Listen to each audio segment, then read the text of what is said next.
In this video, I'm sharing my first impressions of Holbein Artist Watercolors by swatching all 18 colors in this set. And before I get started, I just want to preface this video with the fact that I am not an expert on watercolor paints. In fact, for someone who watercolors as much as I do, you would probably be surprised at the amount of supplies I own, and it's because I don't own that many. So I don't have that much experience with lots of different supplies. Alright, so I'm just going to go over all the supplies that are used in this video. The palette, the paper, the brush, and the 18 color set. Now the swatch stamp is something that I designed myself and I sell it in my shop. And I basically just created it so that I could create these swatch cards more easily.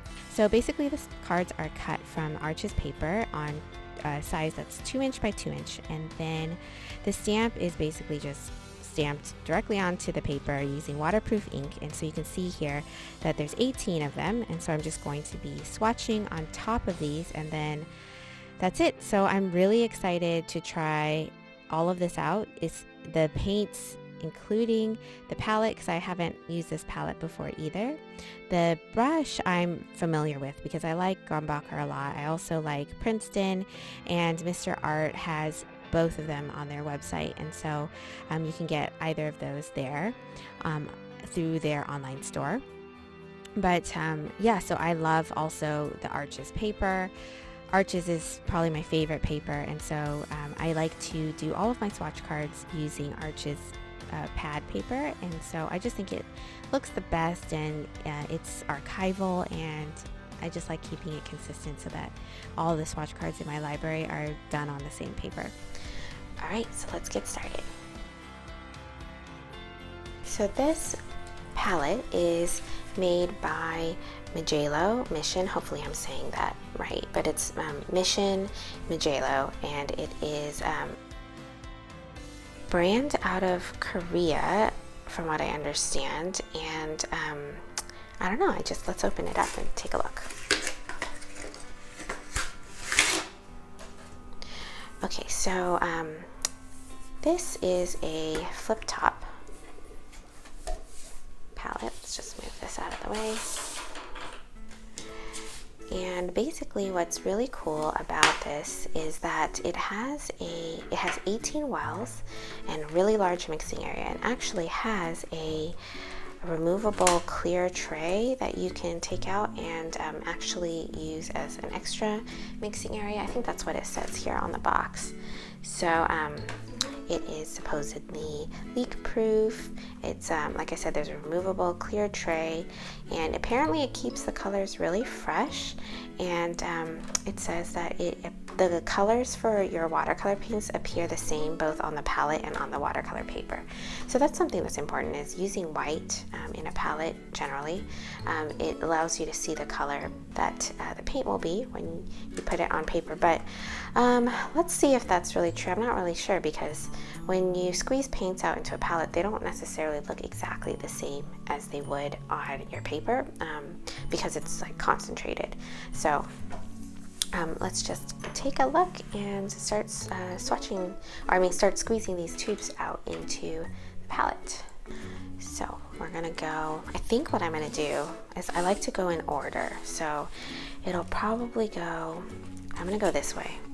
So basically this color is gonna start here, and then I'll just go all the way around, and it's gonna end with white and black, and which is interesting because I don't really use white or black, but I will just include them in this palette because it's exactly 18. So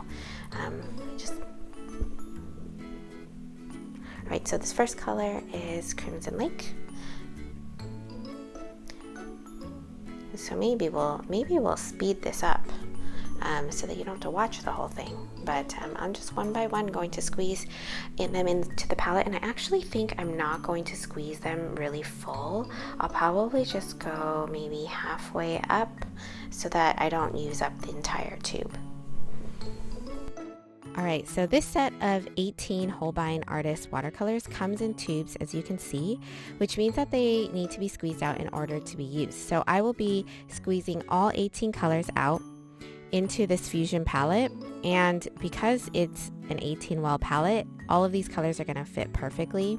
And so I just like to go in the order that it's basically lined up inside of this palette. So I'll just go from left to right. Something I didn't talk about before I started doing the squeezing of the paint into the palette is that sometimes I will prep these palettes before I put paint in them. And what I mean is that the plastic of these sometimes basically has this coating, probably from the factory, and when you put water on it, it'll bead instead of spread out evenly while you're painting. And sometimes that can get annoying, and also sometimes the paint, if you close the palette and then flip it around, the paint will actually fall out of the wells after it's dry. But I didn't do that with this palette, and so we'll just see how it goes. It's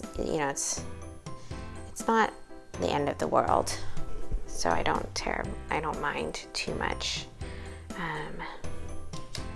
So we'll just go with it and see how it goes.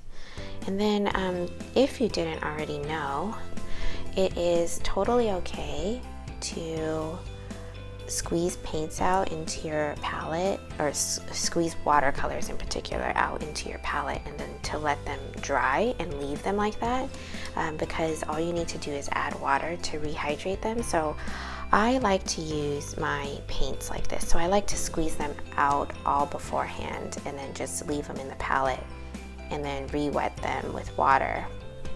Some people like to basically use them straight out of the tube, meaning every time you paint, you just squeeze out what colors you're going to be using, and then for each painting session, and then you just use it like that. But I tend to like to have them pre-prepared like this. So if you're worried about them drying out and going bad, it's not like acrylics. It's different. So when you do this, it's fine, and you can keep them like this for a very long time. I don't know if it's forever. It's probably forever, I guess, unless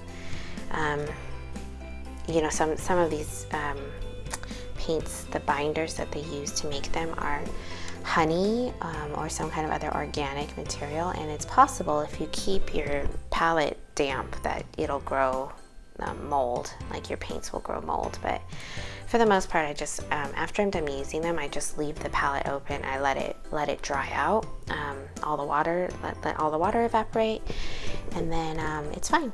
And then I just cover it up, and then I pull it out next time I want to paint. And that's basically how I use my palettes. I think a lot of people don't know when you're just starting that you can do that with watercolors.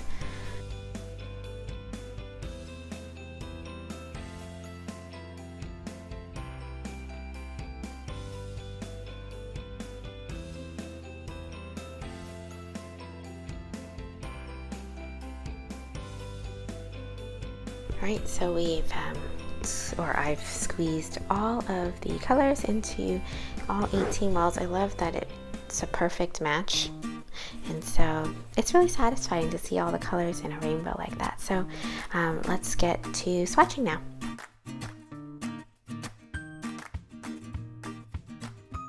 Alright, so the next thing I'm going to do is swatch every single color onto a separate card.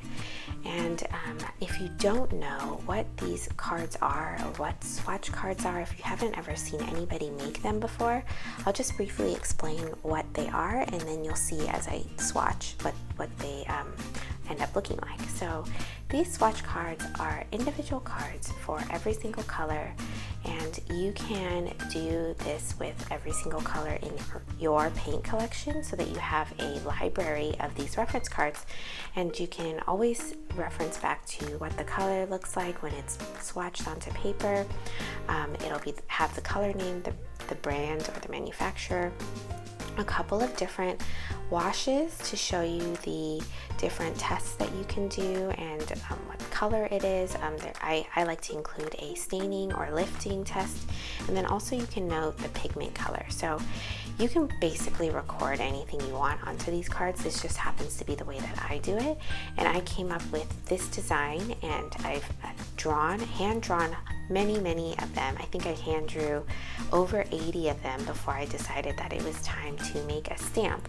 And so I made this stamp, and then I started stamping my cards, and people seemed to be interested in it, so I offered it for sale. So now a lot of other people purchase these so that they can easily stamp their cards and save themselves time and repetitive drawing of all these boxes so that they can create their own library of swatch cards.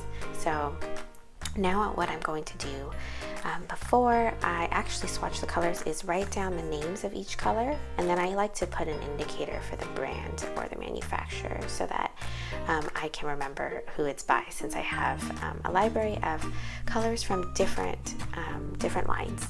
Alright, so now that I have all of the paints squeezed out into the palette, I can start and work on these swatch cards. So if you don't know what swatch cards are and you've never heard of them before, I do have a video covering how I make mine, and then basically why it might be important and why you might want to do these for yourself. So I'll link that video for you so that you can go over there and watch it if you want more information on swatch cards.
Alright, so now that I have my swatch cards all written out, I'm going to start swatching them.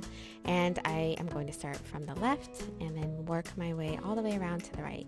And so on these cards, basically the leftmost box is going to be for full saturated wash, and then the right one is a gradient wash or a gradiated wash with two lines that show you the opacity of the paint. It gives you an indication of how translucent or opaque the paint is. And then the bottom one, I will do something called a lifting or a staining test, where I will paint a full color wash and then I'll come back and I'll lift the paint with a clean brush with a little bit of water to see just how easy it is to get the paint off of the paper after it's on.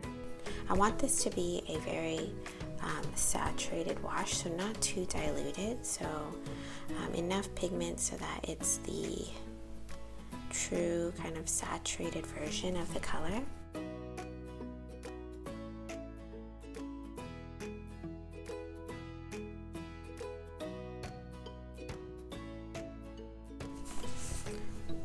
And then, like I said, I paint this as like a full, a little bit more water, and then paint this as a full wash here so that I can come back and do a lifting test on it.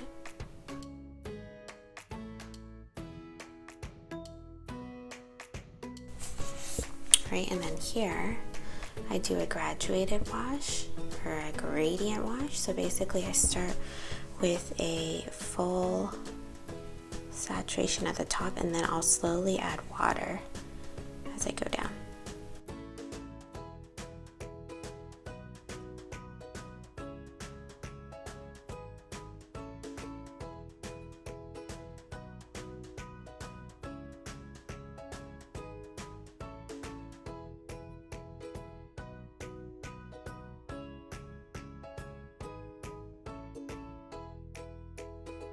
Just smoothing out the gradient.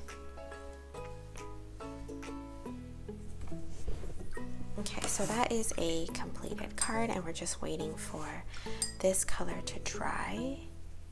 And then what I usually do is I come back and I'll do these normally all at the very end.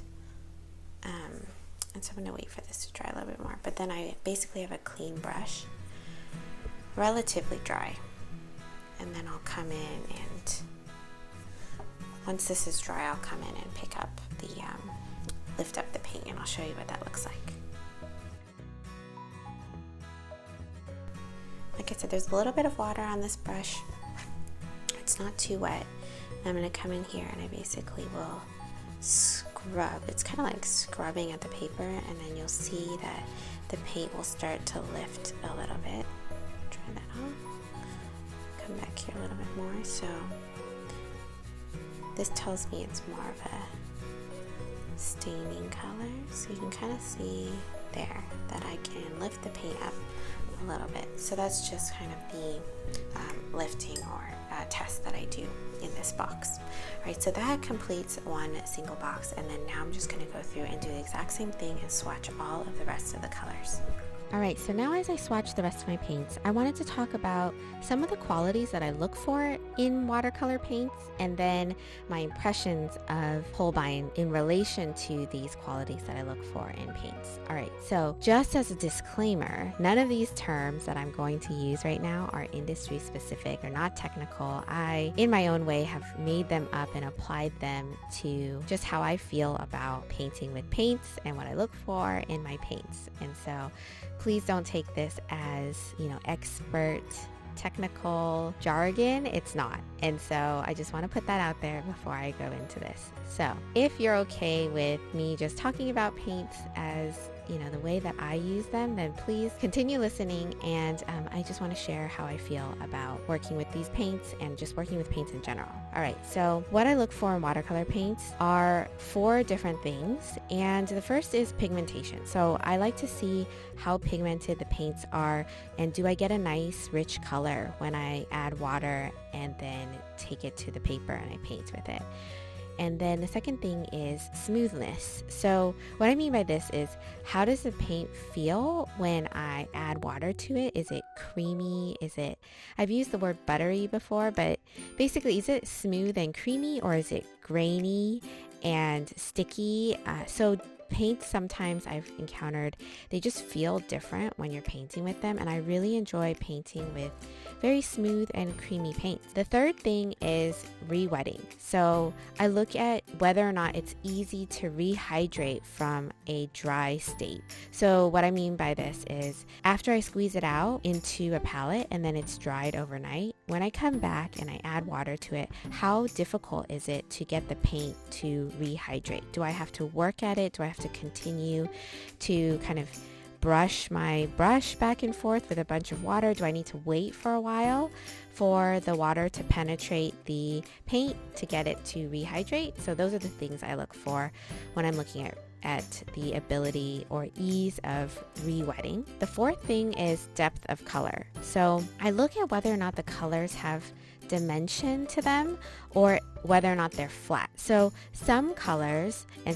some pigments, they have this dimensionality to it. So they have a lot of character is the best way I can describe it. So when you swatch it onto a piece of paper, it just looks like it has more to it than just kind of a flat color.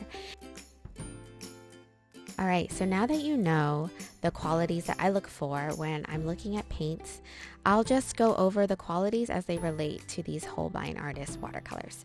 So first of all, though, the first thing that I do when I get new paints is that I swatch them. And I swatch them so that I can get to know them, so that I can get a feel for how they paint, how they re-wet, and just a range of, I guess, like the gradient and transparency, all those things. So I basically swatch in order to learn about the paints. So as I'm swatching all of these colors, this is how I feel about the Holbein Artist Watercolors.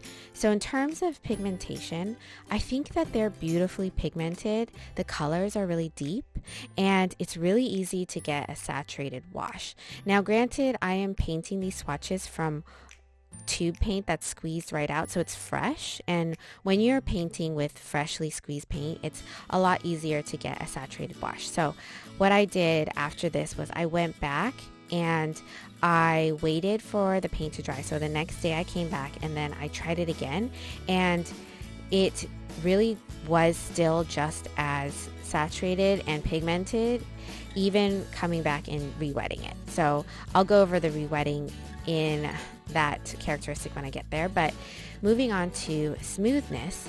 So the paint paints very, very smoothly. So it feels rich and creamy, like I described. So it is a creamy paint, and I feel like I can get a really nice, just like a juicy wash where the colors are just fully there. And so I thought that the smoothness was really good on Holbein. And then coming back to re-wetting, so like I said, I came back and I tested the re-wetting the next day, and these are actually super easy to rehydrate. They're probably easier than most of the paints I've tried, and all I did was add a little bit of water with my brush, and the color just came back. It picked up, it started mixing, and it was super easy to rehydrate. So I didn't need to let the water sit there in order to soften the paint. It just, like I said, it just came back right away. So I thought the re-wetting was really good on these Holbein Artist Watercolors. And the last thing is depth of color. So this one's the hardest to describe, but when I look at these swatches, I feel like while the colors are saturated, they appear kind of flat to me. And I'm comparing it to my favorites, which are Daniel Smith paints, where I feel like even their non-granulating paints, they have a little bit more interest and depth for some reason. And I don't know why that is. Again, I'm not an expert, but this is just me using my visual just my own personal way of seeing it. And so this isn't to say that they are bad because they're flat. So this is just a personal preference. So the thing about this one characteristic is that there are people who paint really bright and clean watercolors, and this kind of flat, I call it flat looking paint, lends itself beautifully to that style.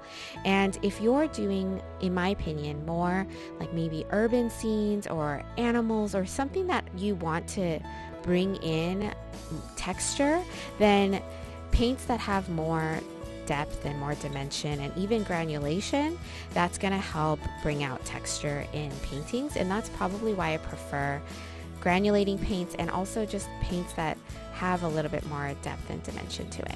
And so hopefully that makes sense. I know that this is hard to see, but maybe you're able to see it the same way I'm able to see it. But like I said, it's not necessarily a bad thing. It's purely just a personal preference thing. Like you can see, the colors are very, very saturated and clean and rich. And so the Holbein watercolors are just great. So in summary, I can just tell that these watercolors are really good quality and they're really enjoyable to paint with, and I'm actually really excited to try them out for other pieces in the future. It's just, like I said, personally, I like paints that have a little bit more depth, and for some reason or other, I just feel like Daniel Smith paints have that extra oomph to them, and that's just the best way I can describe it. But that being said, like I said, these watercolors look great, and I'm actually going to use them to paint future pieces just to see how they are. But for swatching purposes, it was really enjoyable to swatch with them, and I really liked them. So that's kind of my first impressions of these Holbein watercolors. So I hope that you enjoyed watching me swatch these colors. I hope it gives you a nice overview of this 18 color set and the colors that you get inside of the set. I like to see them swatched out, and other reviews and other videos like this have helped me when I'm shopping for paints. And so I hope that this video was helpful, and if you did enjoy it, please give this a thumbs up and subscribe to my channel if you want to see more like this. I will try to be posting more videos more frequently, and so I will see you in the next video.